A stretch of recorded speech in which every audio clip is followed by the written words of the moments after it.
Muito bom dia. Tenho muito gosto em poder participar, nem que seja à distância, no importante workshop que estou a realizar em Maputo. Tenho muita pena de não poder estar aí, mas estou a ir de missão neste momento para o Brasil e infelizmente não me pude deslocar aí, mas pronto, agradeço a oportunidade que me foi dada de poder participar à distância. O meu nome é Catarina Albuquerque, sou a relatora especial das Nações Unidas sobre os direitos humanos à água e ao saneamento e tenho desempenhado o meu mandato desde 2008, já fiz 5 anos, não foram 15, 5 anos de mandato, e aquilo que tenho tentado fazer, em primeiro lugar, foi promover o reconhecimento explícito do direito humano à água e ao saneamento como direitos humanos pelas Nações Unidas. E, em segundo lugar, o meu segundo objetivo tem sido de promover a implementação deste direito por parte dos diferentes atores, em primeiro lugar pelos Estados, que são quem tem a responsabilidade primacial pela realização deste direito, mas também por outros atores, como a sociedade civil, a Agência das Nações Unidas, etc. E quando nós falamos do direito humano à água e saneamento, estamos a falar de quê? Em concreto, que tipo de orientações mais concretas é que o Marco Normativo de Direitos Humanos nos dá em termos de realização deste direito? Como sabem, a Assembleia Geral das Nações Unidas, em 28 de julho de 2008, reconheceu o saneamento e a água como direitos humanos de forma explícita, e este reconhecimento tem vindo a ser sistematicamente reafirmado por parte do Conselho de Direitos Humanos das Nações Unidas, mas também, agora recentemente, há uns dias, novamente pela Assembleia Geral das Nações Unidas. E o que o Marco Normativo de Direitos Humanos nos diz é que os serviços de água e de saneamento têm de ser acessíveis fisicamente, não é? Não podem estar localizados numa zona muito remota, a horas de distância, de difícil acesso, e por outro lado também têm que ser acessíveis economicamente. Isto é, o preço que nós pagamos por um serviço de água ou de saneamento, não pode ser incomportável. Não pode ser incomportável para o orçamento familiar. Isto é contrário aos direitos humanos, situações como aquelas que eu vi, por exemplo, nos Estados Unidos da América, em que mulheres migrantes de origem mexicana tinham que dedicar 18% do seu orçamento familiar ao pagamento das contas de água e de saneamento. Outra terceira característica, portanto, a primeira foi a acessibilidade física, a segunda a acessibilidade económica ou financeira, a terceira a qualidade. Isto é, os serviços da água, a água não nos pode matar, nem nos pode tornar doentes. O saneamento tem que ser acessível em condições de higiene, separando o contacto dos dejetos humanos com animais, com pessoas, insetos, etc. Em quarto lugar, os serviços têm que estar disponíveis em quantidade suficiente, não é? Há números definidos pelas Nações Unidas, pela Organização Mundial de Saúde e aqueles os standards, Sphere Standards, são os padrões Sphere, não sei bem como é que se diz em português, determinam um número mínimo de litros de água por dia que devem estar disponíveis às pessoas em situações de urgência. Portanto, nós referimos a 25 ou 30 litros por pessoa como suficiente para realizar o direito à água, é manifestamente insuficiente.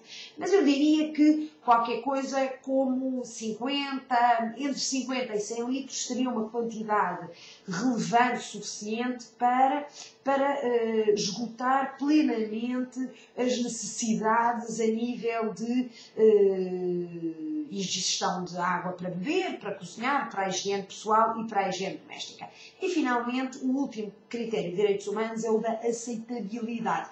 É mais fácil perceber este conceito quando falamos de saneamento.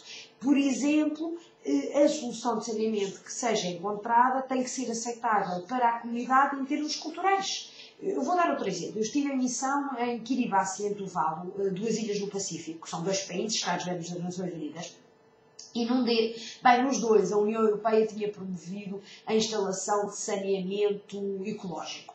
E esse saneamento ecológico pugnava pela reutilização das fezes, não é? Para a agricultura, por um lado, e por outro lado também determinava a construção de pontos de saneamento que que eram uns edifíciozinhos fechados com um telhado. E as pessoas não utilizavam estas soluções de saneamento oferecidas pela União Europeia. Mais tarde, uma vez que a União Europeia tinha gasto o dinheiro e tinha percebido que as pessoas não utilizavam as soluções, os técnicos da União Europeia voltaram ao país e levaram a cabo uma série de entrevistas e perceberam ao falar com as pessoas que culturalmente aquele tipo de saneamento era inaceitável por duas razões. Primeiro porque as pessoas não perceberam como é que era reutilizada, como é que eram reutilizados os dejetos humanos e era uma coisa que lhes fazia impressão. Bem, depois da União Europeia ter explicado como é que as coisas funcionavam, eles sentiram-se mais aliviados. E perceberam que não havia problema para a saúde. Por outro lado, causava-lhes aflição o facto de terem que fazer as suas necessidades sem olharem para o céu. E aí a União Europeia aquilo que fez foi retirar os telhados às casas de banho. Isto para vos dizer que a questão da aceitabilidade cultural ou social é indispensável para as soluções serem utilizadas pelas pessoas e para serem utilizadas verdadeiramente pelas pessoas. Depois, há 3 princípios fundamentais de direitos humanos, como o princípio da não discriminação ou da eliminação das desigualdades, o princípio da participação e também o princípio da responsabilização ou da rendição de contas, que devem influenciar e integrar todas as políticas e medidas desenvolvidas com vista a assegurar a realização destes direitos fundamentais. Eu agora gostava de falar um pouco sobre o tema da planificação para a realização destes direitos, terminando com questões relativas à transparência. Eu elaborei um relatório em 2011 que apresentei ao Conselho de Direitos Humanos das Nações Unidas, não está infelizmente disponível em português, mas está disponível em todas as línguas oficiais das Nações Unidas, incluindo em inglês e em espanhol, bem, também em francês e em russo e em chinês e em árabe, e no qual eu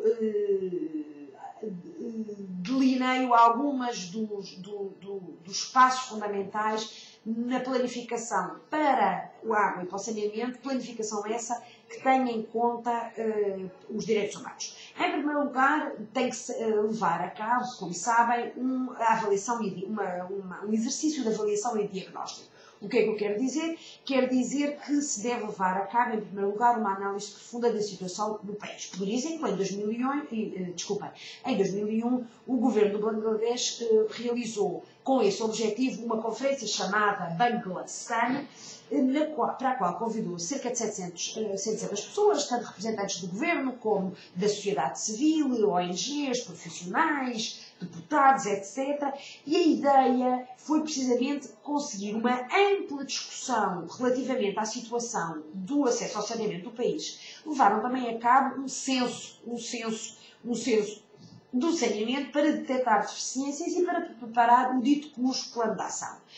Portanto, e aí volto a dizer que o conteúdo normativo do direito, aqueles elementos que eu referi no início da minha intervenção, a acessibilidade física, financeira, a qualidade, disponibilidade, aceitabilidade, este conteúdo normativo é uma excelente base para se levar a cabo qualquer tipo de exercício de avaliação e diagnóstico. O segundo passo consistirá na fixação de objetivos.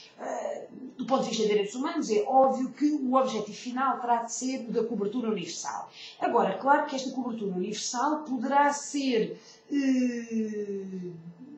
elaborada em tranches, poderá ser desagregada em metas e indicadores previstos para períodos mais breves.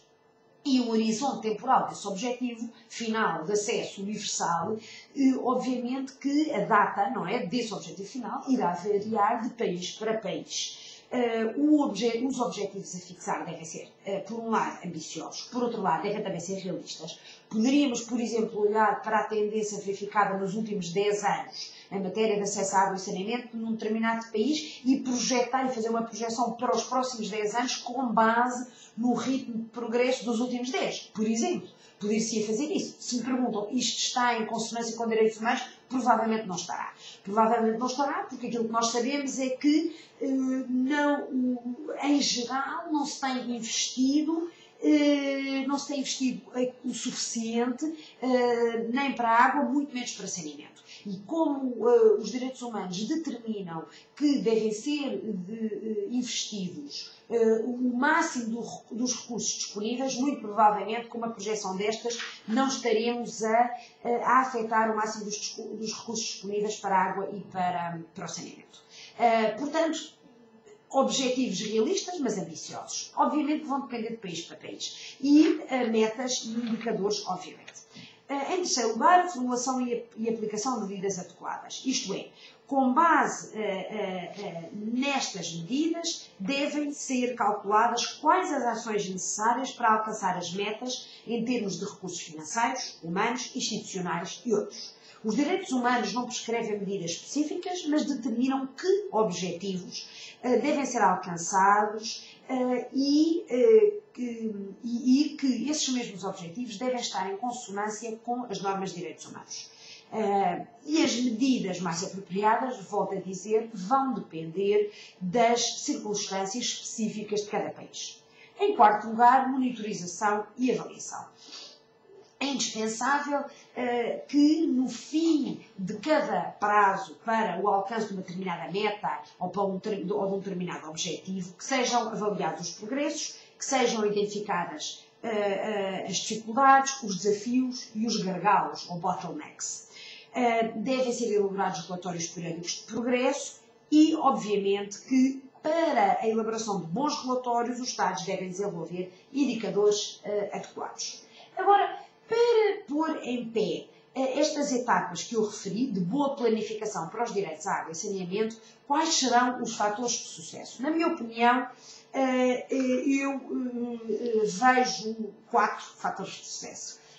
5 fatores de sucesso. Em primeiro lugar, um enquadramento jurídico baseado em direitos humanos e no acesso à justiça. E para isso terá que ser revista a legislação existente no país, terá a mesma de ser revista, melhorada, revogada, no caso de a mesma não promover o respeito de direitos humanos. Em segundo lugar, as medidas devem ter por objetivo a eliminação das desigualdades no país. Há um estudo recente da organização Save the Children que demonstra claramente que, sem um enfoque específico na redução das desigualdades, será impossível alcançar os objetivos universais, não só em matéria de acesso à água e saneamento, mas também numa série de outras áreas de desenvolvimento. Portanto, o segundo fator de sucesso ou requisito será políticas destinadas a eliminar progressivamente as desigualdades. Em terceiro lugar, fortes instituições, com claras atribuições de responsabilidades. E dentro deste fator é indispensável a coordenação interinstitucional para evitar a fragmentação, a descentralização e o envolvimento de atores não estatais como a sociedade civil.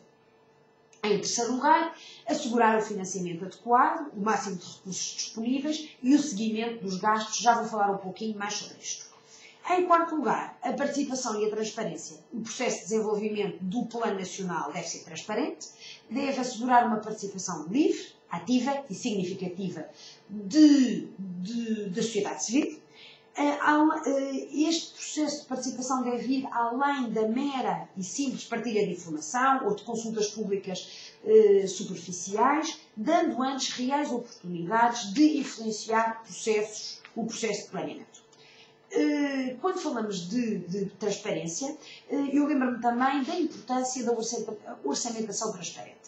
É essencial para a sustentabilidade e para o sucesso a longo prazo das melhorias que pretendem ser introduzidas através do referido Plano Nacional para os Direitos à Água e Saneamento. A orçamentação transparente vai apoiar a previsibilidade, o planeamento e a distribuição equitativa de recursos. A orçamentação transparente também serve de plataforma para a advocacy e para a responsabilização, a prestação de contas por parte a exigência de contas por parte de comunidades vulneráveis. O baixo nível de transparência na orçamentação é principalmente, muitas vezes, um resultado da falta de detalhe na orçamentação, já que frequentemente os orçamentos não detalham de forma adequada como, onde e por quem é que vão ser gastos os recursos disponíveis.